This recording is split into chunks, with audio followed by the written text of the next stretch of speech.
2016 SSC panel বাতিল ঘোষণা করলো সুপ্রিম কোর্ট। আর এই নিয়ে বিরোধী দলনেতা শুভেন্দু অধিকারী তিনি বলছেন, অযোগ্যদের বাঁচাতে গিয়ে যোগ্যদের বলি, অর্থের বিনিময়ে চাকরিরত অযোগ্যদের বাঁচাতে যোগ্যদের বলি দেওয়া হলো।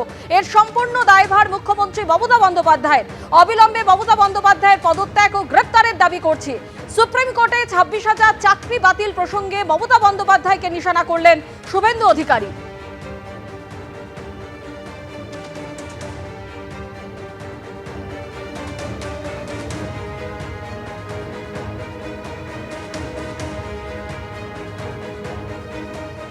সৃজন ভট্টাচার্য তিনি পোস্ট করে লিখেছেন যে কুকুল বেড়াল মারবেন না, চাকরি চোরদের ছাড়বেন না। সুপ্রিম কোর্টে এসএসসি 2016 সালের পুরো প্যানেল বাতিল নিয়ে পোস্ট করলেন সৃজন ভট্টাচার্য।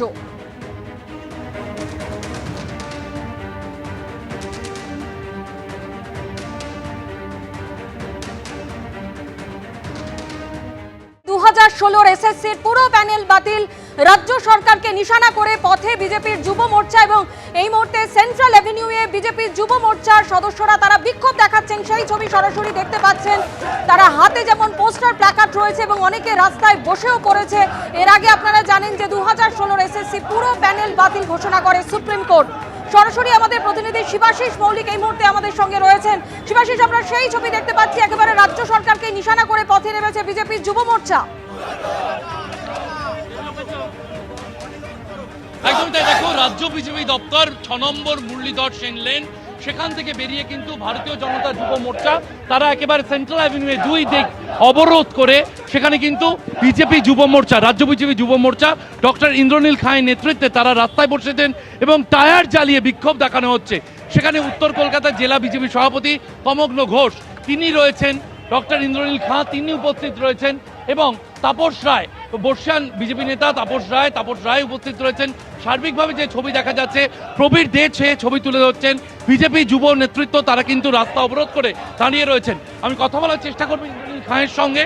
যে ছবি আজকে আপনাদের এই যে প্রতিবাদ কর্মসূচি আমরা দেখতে পাচ্ছি, টায়ার জ্বালিয়ে বিক্ষোভ দেখানো হচ্ছে, উত্তর কলকাতার জেলা বিজেপি নেতৃত্ব রয়েছে, আপনারা রয়েছেন, কি বল? দেখুন, যেভাবে করে যারা যোগ্য আর যারা অযোগ্য এটা গুলিয়ে দিয়েছে তৃণমূল কংগ্রেস সরকার। যারা অযোগ্য তাদেরকে শনাক্ত করে দিতে পারত। চাকরি চুরি করেছে কারা? এই তৃণমূল কংগ্রেসের নেতা মন্ত্রীরা, শিক্ষামন্ত্রী, তৃণমূলের যুবা নেতারা, তৃণমূলের কাকু ভাইপো যারা করেছে তারা তো বলে দিতে পারে যে এরা ঘুষ দিয়েছে, তাদেরকে শনাক্ত করে দিত, তাহলেই তো ইজি হয়ে যেত।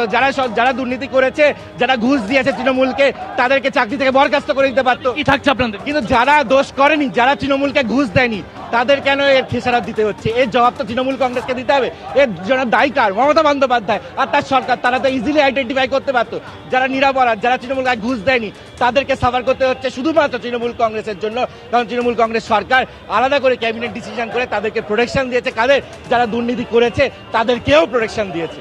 আপনারা কারো পদত্যাগ দাবি করছেন? অবশ্যই রাজ্যের মুখ্যমন্ত্রী মমতা বন্দ্যোপাধ্যায় যেভাবে করে যুব সমাজের ভবিষ্যৎ ছাড়খাড় করে দিয়েছে, মেধার দালালি করেছে এবং পুরো পথে বসিয়ে দিয়েছে যারা নির্দোষ পরিবার, যেখানে আজকে 9 বছর কেটে গেছে, সেই নির্দোষ পরিবারগুলো তারা পথে বসে যাচ্ছে। তার জন্য দায়ীকে মুখ্যমন্ত্রী মমতা বন্দ্যোপাধ্যায়। তিনি যদি বলে দিতে পারতেন যে এরা অপরাধ করেছে, এরা ঘুষ দিয়েছে, তাহলে তো সমস্যা হতো না।